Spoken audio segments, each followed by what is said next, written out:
Bienvenidos al programa Pido la Palabra del Canal Congreso. Hoy, como siempre, tenemos un invitado muy especial, al doctor Gregorio Ordaz Pacheco. Es muy conocido, es secretario general del Congreso de la República, es un hombre que lleva mucha experiencia aquí en el Congreso porque estuvo desde la época inicial en la Comisión de Ordenamiento Territorial, con un tipo que fue maravilloso y que lo recuerda mucho el país, Orlando Falborda.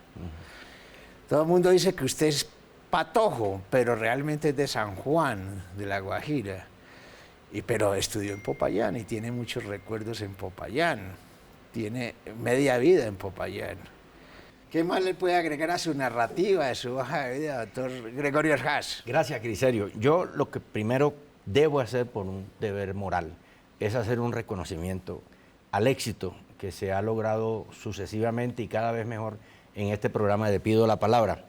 Esto ha sido un experimento que ha traspasado lo que conocíamos antes en el canal del Congreso. Hay un libro, ¿no? Se han vendido más de 5.000 copias del libro. Eso iba a mencionar, que además de ser un programa muy ameno y muy actual en televisión, también tiene prolongación en la literatura escrita, que soy testigo en la Feria del Libro del año antes de la pandemia, ya circulaba, se vendió mucho y lo hemos promocionado con mucho entusiasmo porque creemos que allí se recogen, salvo lo que se refiere a mí, el libro, ahí se recogen muchas verdades y muchas cosas importantes. Ese es una voz también de aliento para continuar. La Secretaría seguirá ayudando a que este tipo de iniciativas de opinión se consoliden y se sigan elaborando. Sobre mi hoja de vida, que no es hoja, sino como una paginita. Yo tengo que volver a decir esto. Yo tengo 3 nacionalidades. Yo nací en Fusagasugá, mi mamá me parió ahí en Fusagasugá por unas circunstancias que no vienen al caso, que tiene que ver con el trabajo de mi papá, que era ingeniero civil y estaba de interventor de la vía, de la mega obra de la época, año 59, que era el telégrafo Bogotá-Ibagué. Y ahí quedaba el campamento en Fusa. Entonces, por eso yo nací en Fusa. Es una circunstancia afortunada, un pueblo muy bello, muy lindo. El mejor clima de Colombia. Además, es la capital de las flores y de las orquídeas. Y con alguna frecuencia, cuando la carretera lo permite, yo me deslizo ahí los fines de semana. Se pasa muy bueno, hay muy buena gastronomía y el paisaje es hermosísimo. Me crié en La Guajira por esa misma circunstancia de mi papá. Lo trasladaron a La Guajira para cortar el cuento y desde escasos 6, 5 meses en San Juan del Cesar, que era donde quedaba el campamento de obras públicas. Mi papá era el director de obras públicas de sur de La Guajira, norte del Cesar. Todas esas carreteras que hoy día ya están mucho mejores, las trazó, las diseñó y las construyó obras públicas y mi papá era el jefe. Y tuvimos asiento en San Juan del Cesar, ahí viví hasta los 17 años, estudié la primaria, aprendí a leer, a escribir, a caminar, y me formé allí con la gente, con mis amigos de infancia, y allí tengo yo como mi identidad, porque allí me formé. Lo que yo soy hoy día creo que se debe en mucho, bueno, a la disciplina de mi padre, que era un hombre, un libre pensador, pero al mismo tiempo un hombre muy disciplinado, muy trabajador, con unas ideas muy claras sobre el problema político y social. Y quienes fueron mis profesores también ayudaron a formar lo que yo creo que hoy he podido ser. Después de algunas circunstancias que tienen que ver con la época de la marimba, nos trasladamos a Popayán. ¿Por qué? Mi papá estudió en la Universidad del Cauca, la ingeniería civil. Después del Bogotazo, en el 48, aquí mi papá estudiaba en la Nacional. Como la cerraron, mi abuelo Julián El Hach lo hizo que se fuera a estudiar a la del Cauca, que también es pública, y era pública. Ya tiene, ¿pero que el apellido Ordaz es costeño? Libanés. En la costa atlántica, Río Magdalena y el Mar Caribe. Allí hay el hash de todos los colores que usted quiera. Todos llegaron inmigrantes, todos llegaron cuando el Imperio Otomano, los turcos, tenían invadido Jordania, Siria, Líbano, y era un dominio violento, muy fuerte. Entonces la gente emigró, muchos a Norteamérica, muchos a Sudamérica, y entre Sudamérica, Brasil, Argentina y Colombia. Por eso hay tanto árabe y tanto libanés en la costa atlántica, todos de orígenes de la migración de allá para acá. Mi papá estudió en la del Cauca, se graduó muy brillante, muy reconocido, Y allá conoció a mi mamá sin haber terminado la carrera y se casaron y tuvieron las 2 primeras hijas, mis hermanas mayores. Entonces, cuando estábamos ya más o menos grandecitos para bachillerato, los hermanos mayores ya para universidad, él tomó la decisión de trasladar a la familia otra vez a Popayán. Y ahí terminé yo mi bachillerato en el colegio Francisco José de Ulloa, un colegio público, muy combativo en la época. Además tiró piedra usted Bastante, también. sí, me tocaba ir adelante. Yo era líder estudiantil de la época, en mi colegio. Después pasé a la Universidad del Cauca. Yo tengo que decirlo que la vida es así. Yo empecé a estudiar ingeniería civil, hice 2 semestres y no me gustó más. Lo hice por imitación a mi padre, no fue por otra razón. Entonces me pasé a historia, que era para salir licenciado en historia, para ser profesor, que es una cosa muy, muy edificante, muy importante en la sociedad, pero la verdad, el régimen laboral en aquella época, hace más de 30 años, era dramático, hoy es peor. Sí, claro. Tenían que hacer huelgas para que le pagaran el sueldo. Sí. Y entonces no era una perspectiva que un joven con aspiraciones pudiera tener como la primera opción. Entonces, hice 2 semestres de historia, ahí van 4 ya, y me salí, me volví a presentar al ICFES, subí el puntaje y me metí a Derecho. En aquella época en la Universidad del Cauca, especialmente en Derecho y en Medicina, había un régimen feudal que reservaban, siendo una universidad nacional del Estado, creada en 1827 por Santander. Santander la creó en un decreto de ese año. Siendo nacional, allá reservaban un cupo, el 80%, para bachilleres de los colegios privados del departamento del Cauca, no, que fueran de allá caucanos. Y el 20% para el resto de Colombia, o sea, para los otros 31 departamentos, el 20%. Esa es una forma muy, muy chauvinista de garantizar que se eduquen los de allí y dejar un poco menos para los de afuera. Yo egresé de un colegio caucano, hice 5º y 6º en el Ulloa, me consideraba bachiller caucano por haber hecho esos 2 años. Sin embargo, me presenté como bachiller de otros colegios de Colombia y gané y quedé primero en Derecho. Y entré y ahí hice mi carrera. En los 5 años la disfruté, la gocé, me la viví, aprendí mucho y esa es la que me ha permitido seguir adelante, ampliar el ámbito de mis conocimientos, tener experiencia y aterricé aquí en el Congreso de la República en el año 92, cuando recién estábamos estrenando constituyente, ustedes que les tocó ese liderazgo. Entré a ordenamiento territorial porque en el artículo 38 transitorio de la nueva constitución de entonces, que es la que tenemos ahora, se creó la Comisión de Ordenamiento Territorial Transitoria, que la dirigía Orlando Falsborda, y habían con él allí una cantidad de exconstituyentes que trabajaron ese tema en la Comisión Segunda de la Constituyente. Entonces el Congreso, el Senado, creó una propia, que era como la complementaria. Entre las dos nos entendíamos, una de la rama legislativa y otra del Ejecutivo, y trabajamos allí. Por eso mi vínculo muy, muy cercano, muy profundo con Falsborda y con todos los antiguos conocedores del tema que en muchas formas fueron mis maestros, fueron los que me enseñaron, con ellos aprendí y simultáneamente el Congreso me permitió prepararme académicamente y estudié en el externado 4 o 5 programas de posgrado hasta maestría relacionados todos con el tema del ordenamiento territorial. Ahí estuve 17 años de secretario general. Hay quienes dicen que la Comisión de Ordenamiento no conoció a otro hombre.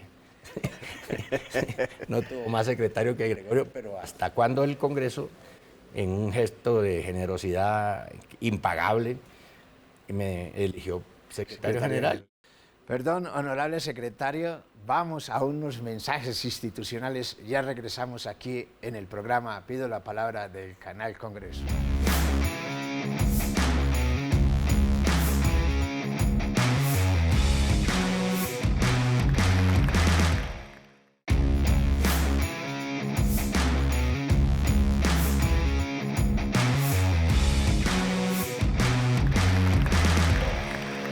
Regresamos al programa Pido la Palabra del Canal Congreso.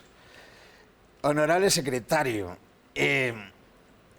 tenemos una agenda legislativa este semestre que va hasta el 20 de junio, muy apretada. Uno calcula que hay alrededor de 27, 28 iniciativas parlamentarias. Dentro de esos hay unas reformas constitucionales. Tenemos una ley orgánica que es el Plan Nacional de Desarrollo, que tiene que ser aprobado antes del 7 de mayo. Y tenemos reformas muy, muy duras, que son la de la salud, la laboral, la pensional. Tenemos actos legislativos como el campesino sujeto de derechos, y más las iniciativas de los congresistas. ¿Cómo va a resolver el Congreso esa situación si tienen 43 días? Bien, es importante esto porque esta situación no se presentaba hace muchos años. Hay como una especie de trancón legislativo y hay que señalar algo muy importante. No obstante que se citaron sesiones extraordinarias desde el 7 de febrero, mes y medio antes de lo normal.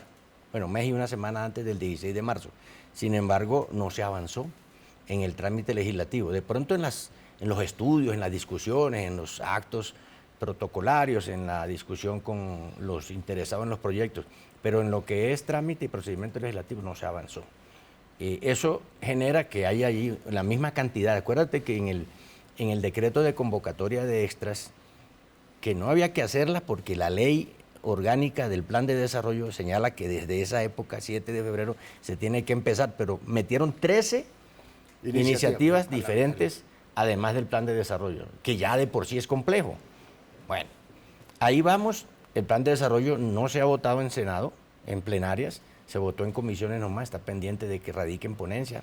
Seguramente se va a alcanzar porque no hay otra alternativa.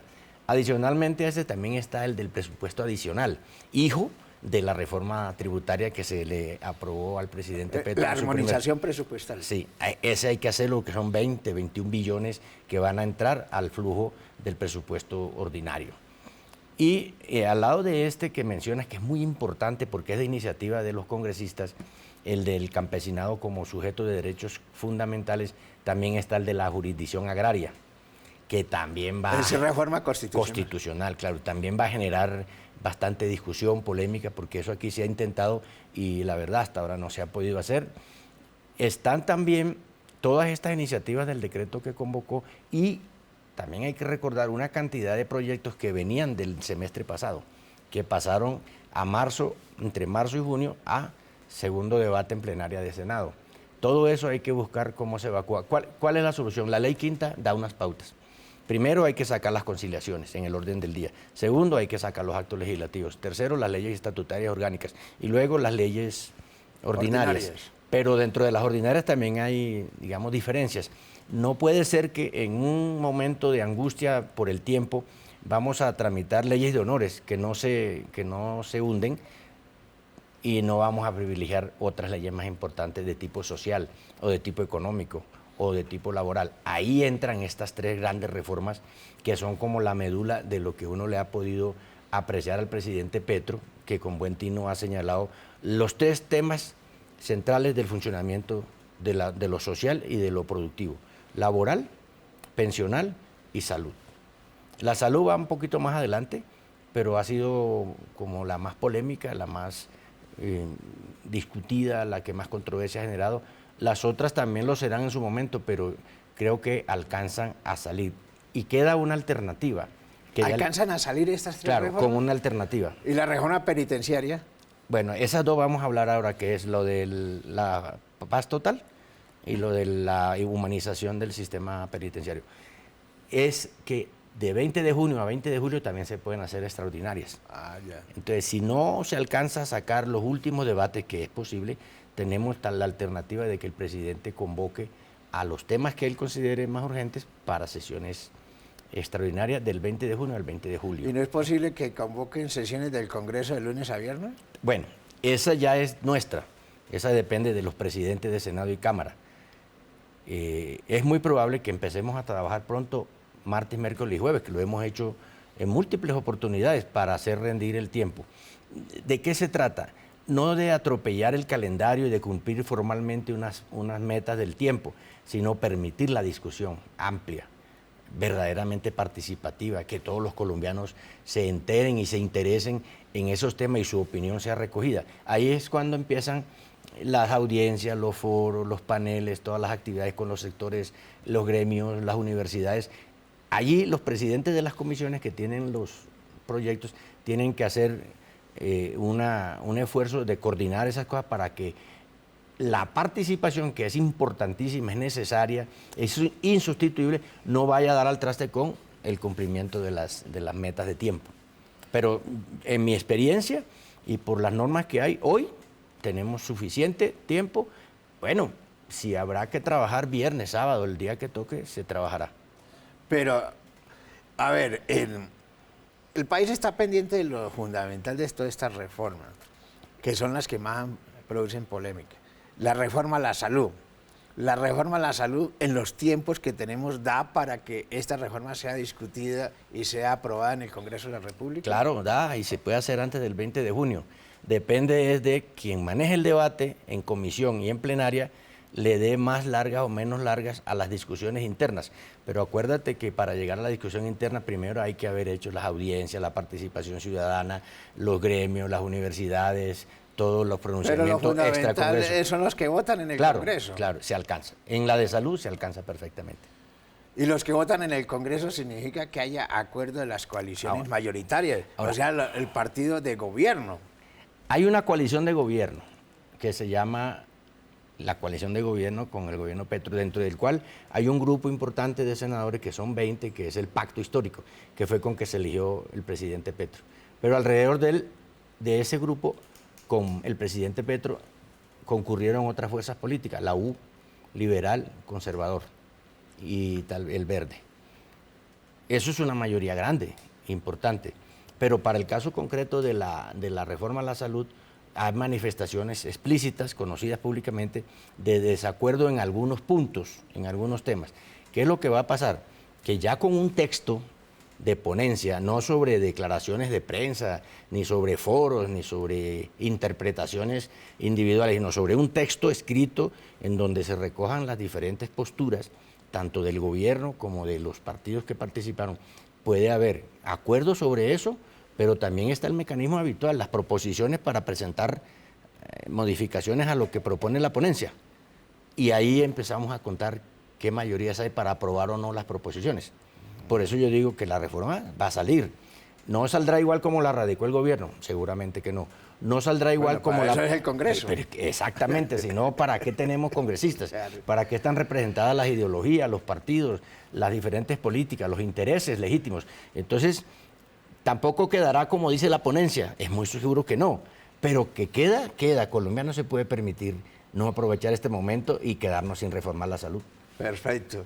Perdón, vamos a unos mensajes institucionales. Ya regresamos aquí en el programa Pido la Palabra del Canal Congreso.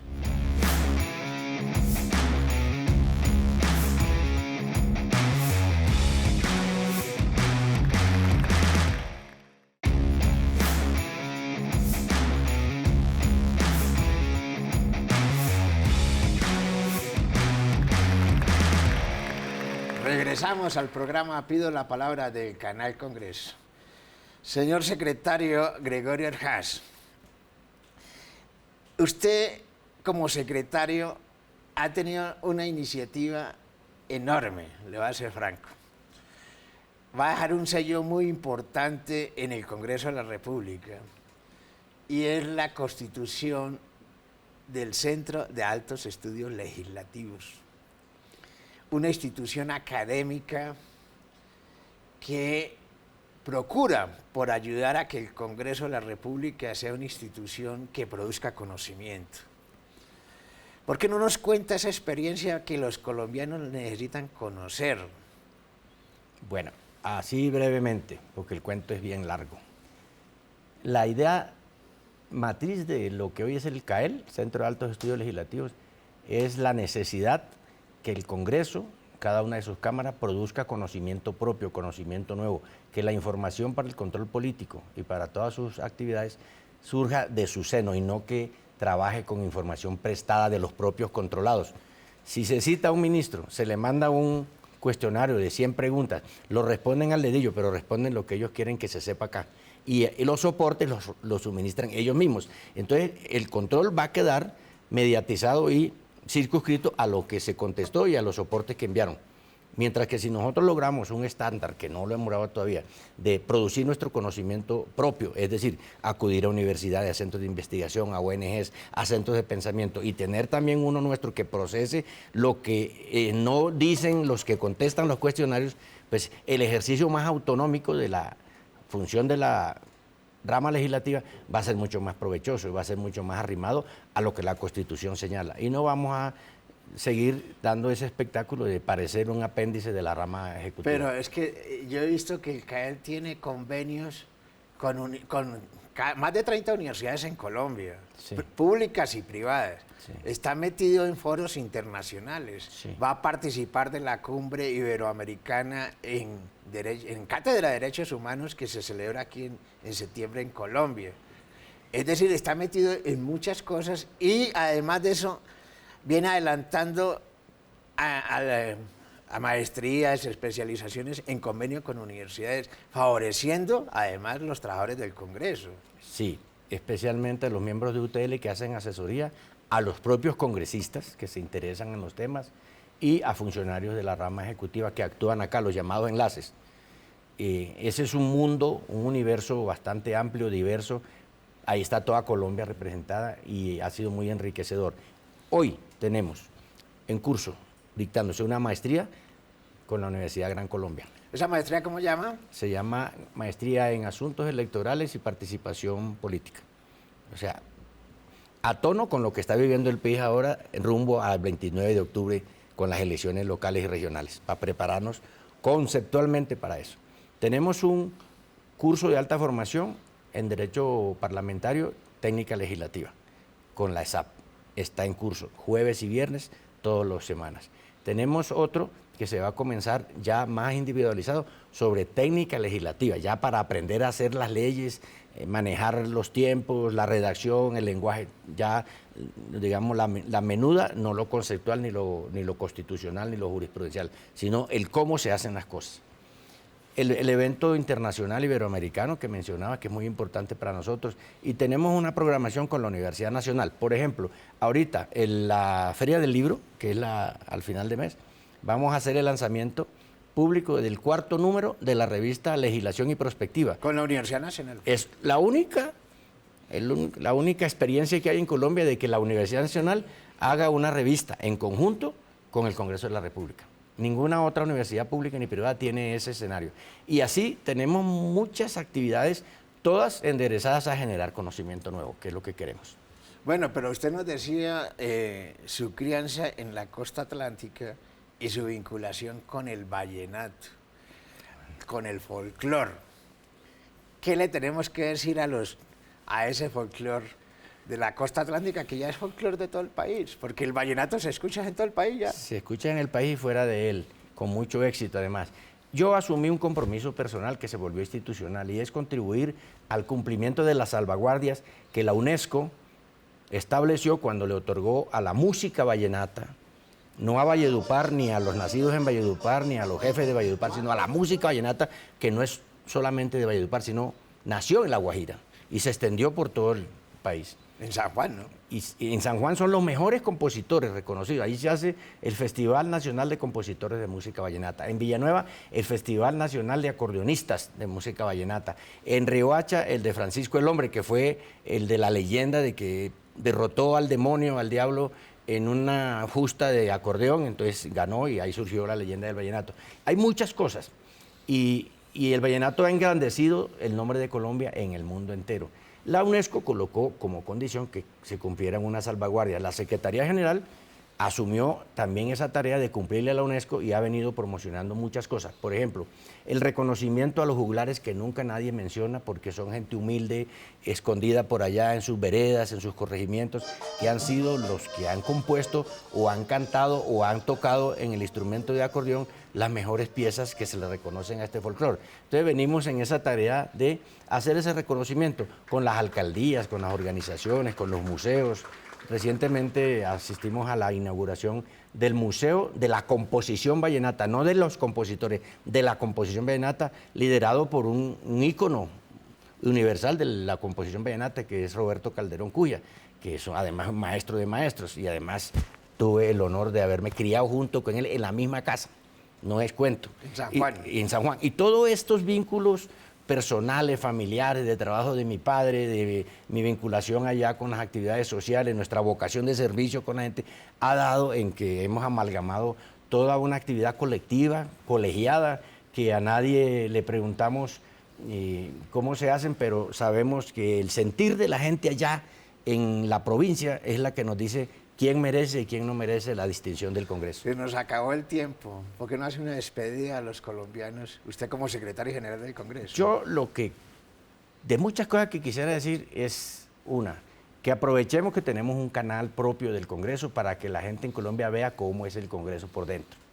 Segundo, para que por ahí mismo valoren la calidad humana y profesional de las personas que nos acompañan acá en el Congreso, despojados de cualquier valoración ideológica o de partido político. El ser humano, el profesional. Aquí tenemos gente muy buena. Mire, yo le voy a contar, entre las personas que trabajan en UTL, el promedio pasa de especialización y un 30% ya tienen maestría y hay 2 que tienen doctorado. Eso es un cambio, eso es bueno, eso habla bien de nosotros y nos permite ser optimistas para seguir actuando en esa línea.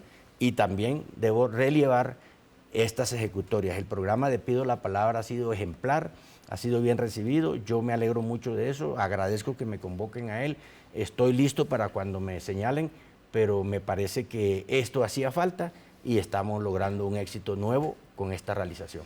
Mil gracias por estar aquí en el programa señor, Pido la Palabra, gracias. doctor Gregorio Paz. Muchas gracias, doctor Glicerio. Mil gracias a todos ustedes por estar aquí en el programa Pido la Palabra del Canal Congreso.